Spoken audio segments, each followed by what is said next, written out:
এই হচ্ছে গরম গরম বেগুন সুন্দরী। রুটি, ভাত, পরোটা সব কিছুর সাথে খেতে পারবেন। দেখুন কীভাবে বানালাম। নিয়ে নিতে হবে ঠিক এই সাইজের বেগুন, খুব বেশি বড় না ছোটো না, আর বোটা সমেত কেটে নিতে হবে বেগুনটাকে। হবে বেগুন সুন্দরী। বেগুনগুলোকে ছিল, বেগুনগুলো কাটার সিস্টেম হচ্ছে বেগুনকে ফালি করে কেটে নিতে হবে। ফালি করে কেটে এরকম থাকবে। এটা হচ্ছে বেগুন সুন্দরী। এরকমভাবে অল্প আঁচে ভাজতে হবে। আর কিছু পিসকে এরকম নুন, হলুদ সব মশলা মাখিয়ে রাখতে হবে। নুন, হলুদ, চিনি। এদিকে একটা বেগুন ভাজা হচ্ছে, এদিকে একটা বেগুন ভাজা হয়ে গেলে এরকম গোটা শুদ্ধ তুলে রাখবেন।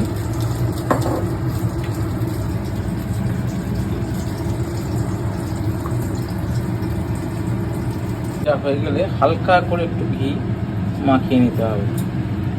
খুব বেশি না, একটু হালকা করে ঘি বেগুন সুন্দরীতে মাখিয়ে নিতে হবে।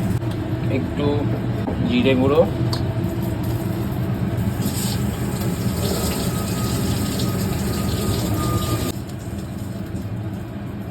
গোলমরিচটা পরিমাণ মতো, ধনে পাতাটা একদম পরিমাণ মতো দিতে হবে। আর উপরে একটু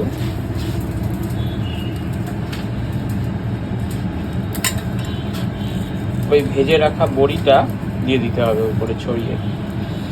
তাহলেই আপনার হয়ে যাবে সুস্বাদু বেগুন সুন্দরী। এই দেখুন এরকম।